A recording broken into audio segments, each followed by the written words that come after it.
Hello and welcome again to Answering Bart Ehrman, the channel where we read Bart Ehrman line by line and answer each issue that he brings up. And today we're on page 9, and Matthew and I are going to be looking at another discrepancy that he brings up, and he introduces this one in quite an interesting way, Matthew. He's been giving lots of examples so far that we've dealt with in previous episodes, and this one he introduces in a similar way. He says, one of my favorite discrepancies. And so Bart Ehrman's got favorites. And so this is one of his favorite discrepancies, which he's going to tell us from the Gospel of John. So I'll hand over to you to read for us. And then we'll so brace yourself for something really big and significant that'll disprove the truth of the Bible forever. Yeah, that's it. Yeah. Well, let's take a look. So he says, one of my favorite apparent discrepancies, I read John for years without realizing how strange this one is, comes in Jesus' farewell discourse, the last address that Jesus delivers to his disciples at his last meal with them, which takes up all of chapters 13 to 17 in the Gospel according to John. In John 13:36, Peter says to Jesus, "Lord, where are you going?" A few verses later, Thomas says, "Lord, we do not know where you are going," in John 14, verse 5. And then a few minutes later at the same meal, Jesus upbraids his disciples saying, "Now I'm going to the one who sent me, yet none of you asks me, where are you going?" John 16, verse 5. Either Jesus had a very short attention span, or there is something strange going on with the sources for these chapters, creating an odd kind of disconnect.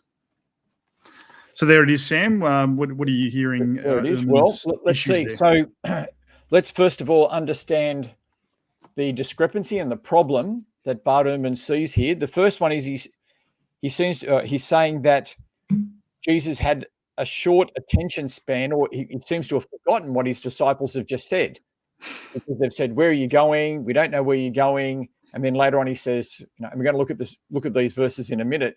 And he says, "Why don't you ask me?" And haven't they been asking him? That's so Ehrman's saying, well, has Jesus just forgotten that they've asked him? That's his first thing.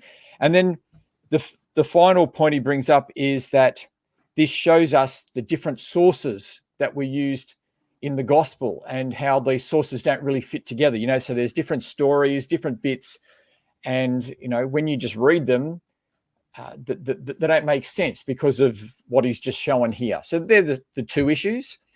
The idea being that there's doesn't really make sense with the questions that are being asked and Jesus' statements. Mm-hmm. And this just shows different sources thrown together, and it doesn't make sense. Mm-hmm. So how about we have a look at the scriptures and read those? Yeah, so he's kind of provided us the context as he sees it. But if we have a look at the context of the actual Bible, it seems to show a pretty different picture as you've got here. Yes. So Simon Peter said to him, "Lord, where are you going?" Jesus answered him, "Where I am going, you cannot follow me now, but you will follow afterward." And so we certainly have Peter there, as Bart Ehrman said, asking Jesus, "Where are you going?" Mm-hmm. We see this again with Thomas some verses later. Chapter 14, verses 5 and 6, Thomas said to him, "Lord, we do not know where you are going. How can we know the way?" Jesus said to him, "I am the way, the truth, and the life. No one comes to the Father except through me." Now, I've added an extra verse here, which Bart Ehrman didn't include, but we're going to see is really important. And that is at the end of chapter 14, Jesus says, "Rise, let us go from here." Now, that's important because of what we just read, isn't it? Why is it important? Well, yeah, he's just his description of the context is that Jesus gives one continuous speech, which all takes place at his last meal with them, which takes up all of chapters 13 to 17. But as you just said, chapter 14, the end of it, Jesus says, "Let's get up and go somewhere else." So there's clearly a change of scene here and a whole lot of time's passing. It's not just one conversation, which is the way that Ehrman presents it. Exactly. Let me just read it. I just found it here. He says, and then a few minutes, so after quoting John 14, 5 and 6, Bart Ehrman says, and then a few minutes later, at the same meal, Jesus upbraids his disciples, saying, none of you ask where I'm going in chapter 16. Now we can actually see Bart Ehrman's just wrong there. Yeah. It's not at the same meal. It's not at the same location. They've moved on. They've got up and gone somewhere else. So that's just an interesting thing. He hasn't read it.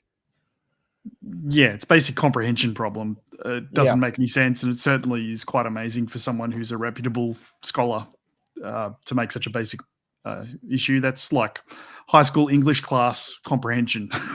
Yes, and so it may not be a few minutes later. It may be some time later. They've gone somewhere else. I don't know how long it took to get wherever they went, but you're assuming it was a couple of, like Bart Ehrman's assuming it's a couple of minutes. Anyway, they move to a different location, and then we read in John 16, verses 5 and 6, but now I am going to him who sent me, and none of you asks me, where are you going? But because I have said these things to you, sorrow has filled your heart. So there are the verses. What comments do we want to make on that, Matthew? We've already made some about getting the context right. Yeah. Well, and I think this is one of those places where Ehrman's agenda shows itself. Really, I mean, if he was motivated to really read the text carefully and ask, what is the author trying to communicate? What was Jesus meaning when he said this? He'd come to different conclusions. So you have a look at chapter 16, verse 5, which you've just read to us, and Jesus is clearly referring to what was said before. But he's saying, well, you're asking a good question, but they asked a good question at the wrong time, because now Jesus is actually doing the going somewhere, and it's actually very significant where he's going. And so Jesus is playing on what they were asking before and saying, now's the time to ask the question. But what are they doing instead? They're not asking that question, where are you going? They're asking, they're sad because he's leaving, rather than being interested in that very important question that Jesus wants to raise and inform them about. Okay, so I mean, this is a really simple one. In fact, they've been asking the question before, but that wasn't the right time. Now they've got the information, and they should be asking that question. And Jesus is saying, well, you're asking it before, but I've given you the information you need, and you're not asking now. Now's the time. There's no problem there. Like, there's simply no problem there. And to describe it as a discrepancy, it's not a discrepancy. It's actually, at first, when he lays out those examples, you read, oh, that's interesting. I wonder why, in such an obvious way, there's this repetition of the idea of asking a question about Jesus leaving. And so it's a good reason to go and do what we've said, which is read the actual text, and it's pretty clear enough why Jesus is saying what he's saying. There's no problem. Yeah, so there's absolutely no problem here. It's just one issue that's being discussed throughout those chapters, and there was not the right time for asking that question, but now there is the right time, and that's it. Instead he says, it's a contradiction. We'll change the context to make it a contradiction, and we'll claim that the problem is because there's all these sources that somebody stitched together to make a story that doesn't make any sense. And it's just not an honest approach to reading. And so it actually shows you, because you often find academics do this, where they say the story doesn't make sense. It must be different sources stitched together, as you say. But they're really imposing their own view on the narrative to say that. Like, you've got to pull it apart and say it doesn't make sense. But when you read this, it makes sense. There's no problem. And so it's not an indication of any sources at all. Anyway. Well, look. Again, it's another example of how Bart Ehrman, as a renowned academic, doesn't seem to check or be interested in actually reading the text carefully that he's referring to. And again, if you're using this material from Bart Ehrman and just believing him and saying, well, he's an authority, it must be true, Matthew and I just want to encourage you to just go and read it and have a look, because as we've shown in all these last examples, just reading it shows that there's actually no problem here. So look, we'll finish up there, and our next episode is when Bart Ehrman gets his teeth into the book of Genesis and the creation accounts. So we will see you then. Goodbye. Thank you.